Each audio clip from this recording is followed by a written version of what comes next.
What is going on, guys? Welcome back to the channel. Critical Overload here. We're going to be talking about a few different horror topics in this video here today. We'll be talking about Saw 11. We'll be talking about I Know What You Did Last Summer.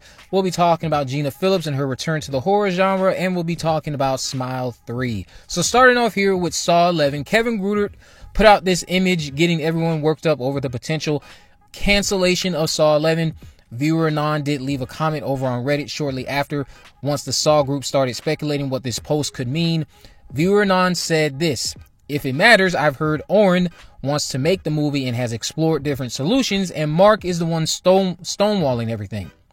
Keep in mind, there's supposed to be some sort of feud going on between the producers at Twisted Pictures. These two are the main producers, I believe, tied to the company of which who own the rights to the franchise.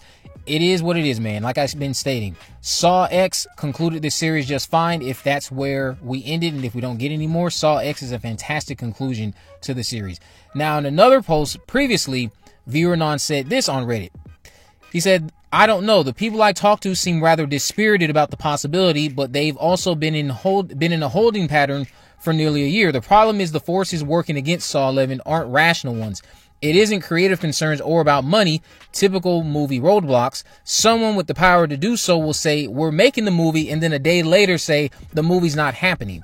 I really would have liked to have seen a Saw movie in a jail or prison setting, but if Saw X again is the end, don't be fooled. The IP will eventually be sold, and it will be revived sooner rather than later, I would think. I can see the IP going dormant for at least a solid 7 to 10 years. We probably don't get anything for another decade. At that point in time, I don't think they'll be exploring having Tobin Bell back as the iconic John Kramer. I don't think we'll be going that route. They'll have to go down the route of Spiral and stuff like that. You know, do another Jigsaw type of movie with apprentices, whatever it may be. They're going to have to figure out something to continue with, because they're going to try to do it without Tobin Bell. It's just coming. They have to figure out how to make it work, and I think it can work. You just have to find something that people will be enticed by. Let's talk about I Know What You Did Last Summer. So Freddie Prinze Jr. seemed to imply over on his Instagram story a few days ago that he has rapped on I Know What You Did Last Summer with these posts, leaving many to question whether he had any scenes with the still unconfirmed Jennifer Love Hewitt. The other immediate question is, did they just Dewey him? And if you've seen Scream 5, you know what that means. Remember, the template of this movie was Scream 2022. What I didn't expect was for them to possibly do like this beat for beat version of Scream 5. So fingers crossed Ray does not die and instead just got taken out for the rest of the movie, kind of like Gale did in Scream 6 or something to that effect. Jennifer Love Hewitt is going to be featured on an upcoming podcast this Tuesday to give us some clarity on where she stands with the film. So if you read my tweet from a few days ago, then you know my current thoughts on Jennifer. At this point, I would say just keep her a secret, secure her if she's already signed. Don't announce her, shoot her scenes. You can lie during the press run and let it be a surprise to everybody when they watch the movie. I just think they have a bigger chance to capitalize on that. I would definitely think Julie should have a substantial role in the movie, because Jennifer herself agrees it should be something that is akin to Linda Blair's role from Exorcist Believer, but substantial. Don't just have her come in to say hi mom and then she leaves, or say hi Ray and kids and then just leave, because it looks like she has a daughter in the movie. But it's so late in production at this point, I'd capitalize on a chance to surprise viewers in the theater. We got these set photos that surfaced online from Facebook as well to confirm that this movie is set around the 4th of July again, and that the Croker Festival is back. So hopefully this is a film that is of quality and lives up to what those first two movies were. Not that the second film was anything great. I still think the first movie is superior. Now let's talk about Gina Phillips. So Gina Phillips is making a return to the horror genre with Darren Bousman's The Monster, which also is starring Lauren Lavera from the Terrifier franchise. The Monster follows two millennials who make quick money by leasing incredible New York City apartments they don't own to people who don't know they are being scammed. The film's official plot synopsis continues: the con works brilliantly until they run into an apartment owner with a dark secret who flips the game on them.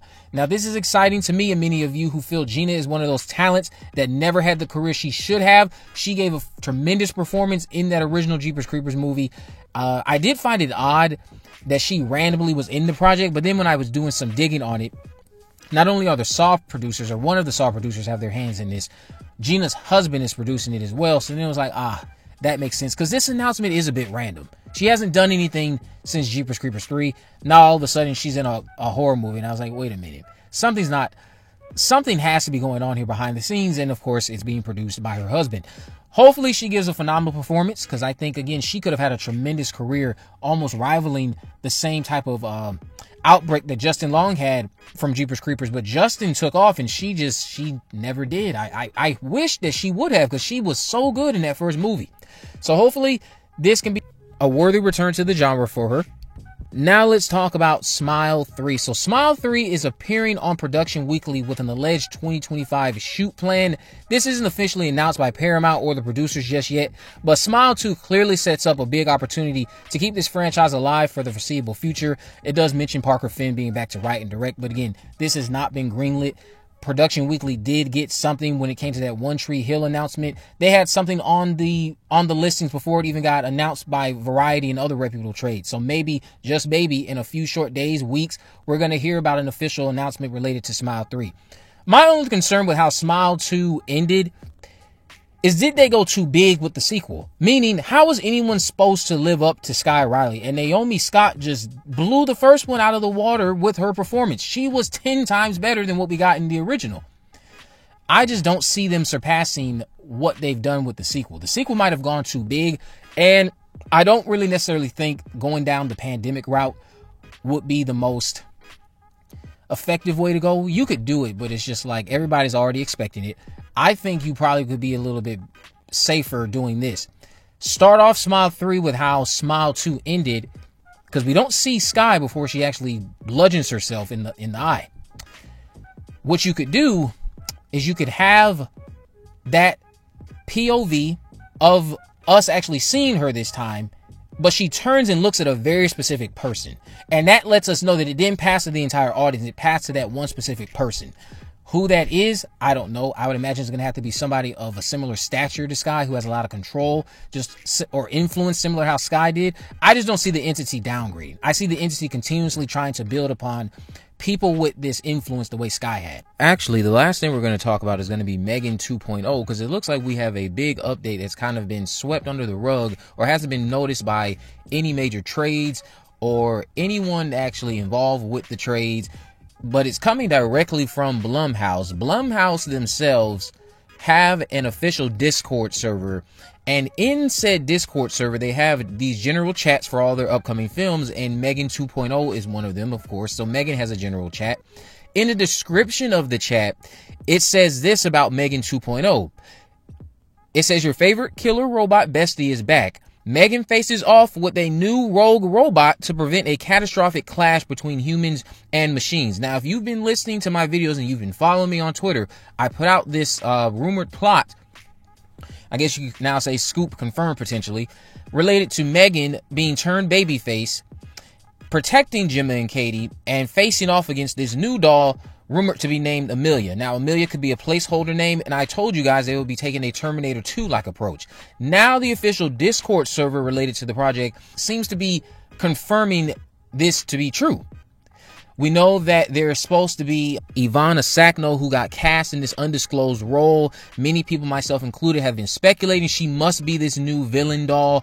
Everyone's just been speculating that, going off of the rumor I put out. But now the official Discord server, directly linked to Blumhouse, is seemingly confirming that you are getting a Terminator 2 type approach with Megan 2.0. So that's a very exciting scoop confirmed. So I would hope to see some of this teased even further in the teaser that we inevitably get. I would expect the teaser to be released sometime with Wolfman when that drops in January.